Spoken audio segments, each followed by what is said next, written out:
Se você é portador de gota, sabe o quanto uma crise de gota dói. E acredito eu que nem para o seu pior inimigo você deseja algo assim. Pelo menos eu espero, não é? Porque a crise de gota é muito dolorosa. Nesse vídeo eu vou explicar para você de uma forma clara e didática o que acontece ali dentro do meio articular que leva àqueles sinais inflamatórios tão exuberantes da crise de gota.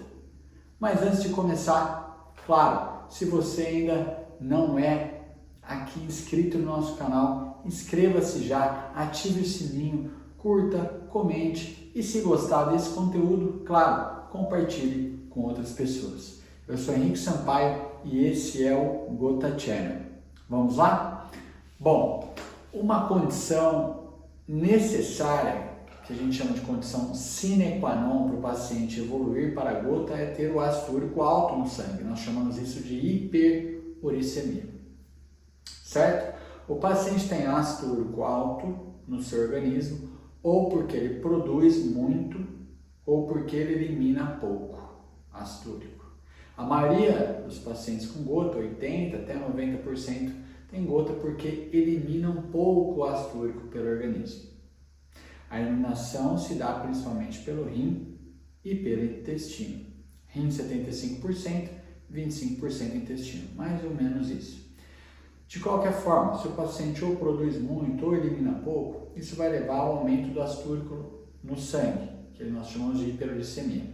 Se o paciente tiver uma predisposição genética e também fatores ali do próprio meio articular, e seu ácido úrico atravessar um nível de solubilidade de 6,8, o ácido úrico é um ácido orgânico fraco que tem o seu nível de solubilidade de 6,8, ou seja, acima desse nível ele pode vir a cristalizar, ele começa a formar cristais que vão se depositando nos diversos tecidos e nas articulações, principalmente do nosso organismo. O cristal de ácido úrico, ele tem um formato de uma agulha, como se fosse fino e comprido.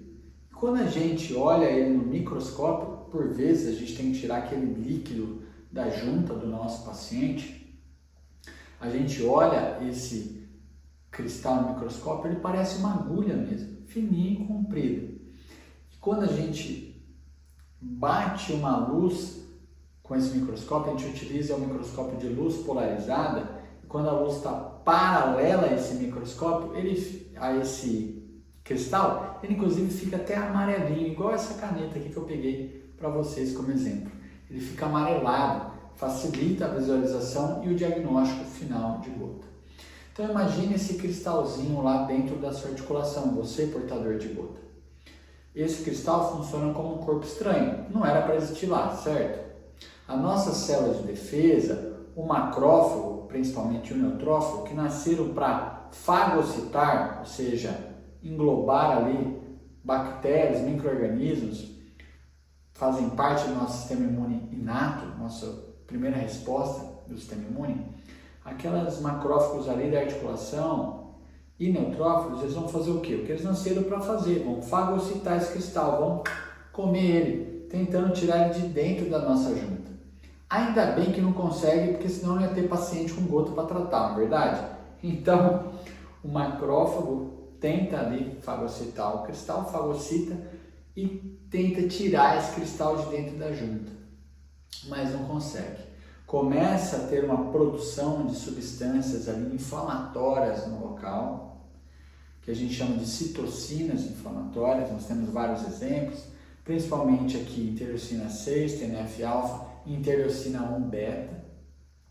Essas citocinas, além de subprodutos do sistema complemento, enfim, elas chamam outras células de defesa para o local. Elas têm também uma ação de quimiotaxia, chama outras células para o local, mais neutrófilo, mais macrófago, mais fagocitose, mais produção de citocinas inflamatórias e o seu pezão acorda vermelho no outro dia. Vermelho de tanta produção de citocina inflamatória. Há uma vasodilatação, porque nós temos produção também de prostaglandinas, várias substâncias que estão associadas ao processo inflamatório agudo da crise de gota.